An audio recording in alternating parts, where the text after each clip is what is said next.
What's up? Today I have an espresso blend by Sightglass Coffee here in San Francisco once again. This is called Owl's Howl. And it comes with this cool little card with some information on the coffee, so I'll just read that real quick. So it gives you the taste notes, the variety/processing method, location of the beans, and even the growing altitude. So let's just start with the location. South and Central America are where the beans come. They don't get really more specific than that. And some East African beans as well. And for taste notes, I'm actually going to hold off on reading this because I don't want to really influence my own tasting. So I'll compare and contrast after I pull an espresso shot and taste it. The processing method is, well, they say blended/washed. I know what washed is. I'm not sure what blended is. I imagine maybe that's a mix of washing and the dry process, but I'm going to have to check in on that one.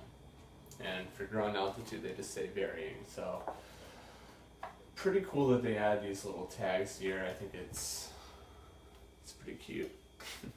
And it would be nice to know what parameters to start with. I know blue bottles sometimes, not on their bags, but at least where I buy the coffee, it says how you should go about brewing your beans, the ones that you pick up. So I think at all their cafes they have that information. It would be cool if Sightglass kind of had that info too, but can't be too picky, and I will get down to something good eventually.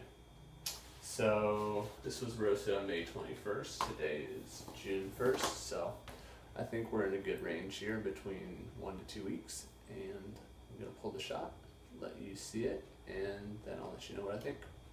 And before I get to grinding, I wanted to just show you the beans, which I forgot to do. It's medium light, more on the light side, and all kinds of different sizes. We have different regions, so different beans, hence the blend. And I'm going to try grind level 6 or 7 on my Breville Smart Grinder Pro. So that's actually slightly finer than many of the blends I've used recently. So interesting note there. We'll see what it does. Okay, I'm pulling this shot at about 204 degrees Fahrenheit.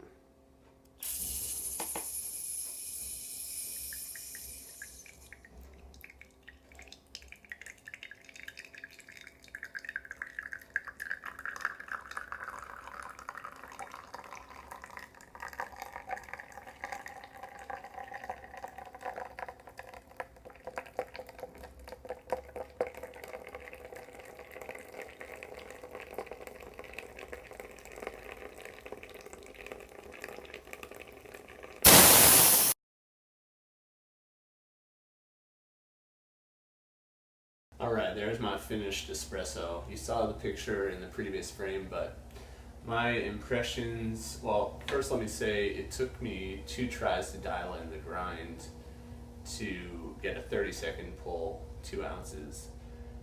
And I really wasn't expecting to have to grind as finely as I did. It ended up being a little bit clumpy, and distribution was a little bit hard because it wasn't, after I settled the grounds, the coffee wasn't over the rim of the filter basket. So I kind of had to do it with my index finger versus my usual L rotate technique.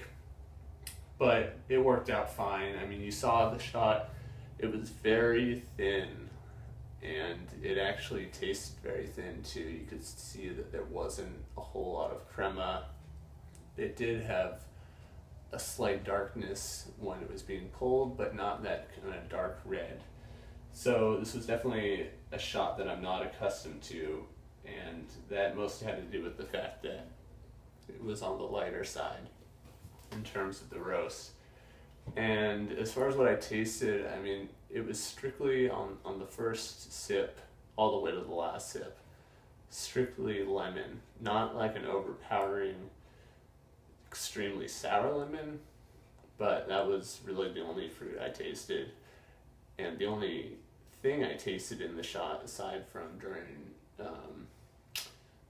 a few sips, I tasted something that was somewhat nuttier. I'm not sure exactly what it was. I actually think I briefly tasted something that was reminiscent of Ovaltine. So that was a little weird and certainly unexpected given the aroma and the flavor. So let's talk about the aroma. I thought this was another weird thing. When I took a sniff of the espresso, I smelled something that was reminiscent of cocoa. I did pick up some chocolate in the scent, but the taste, obviously nothing chocolatey about it.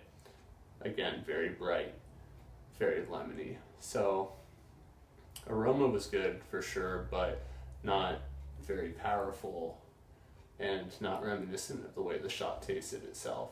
So I'd probably give it a 3, given that it smelled good, but taking away points because it wasn't consistent with the taste of the espresso shot itself. As far as the taste goes, I wasn't blown away. I pulled several sour shots already with this. I used 205 degrees for my water temperature this time around, and it was still bordering on sour. And it wasn't a very diverse tasting shot. I mean, again, I only picked up a few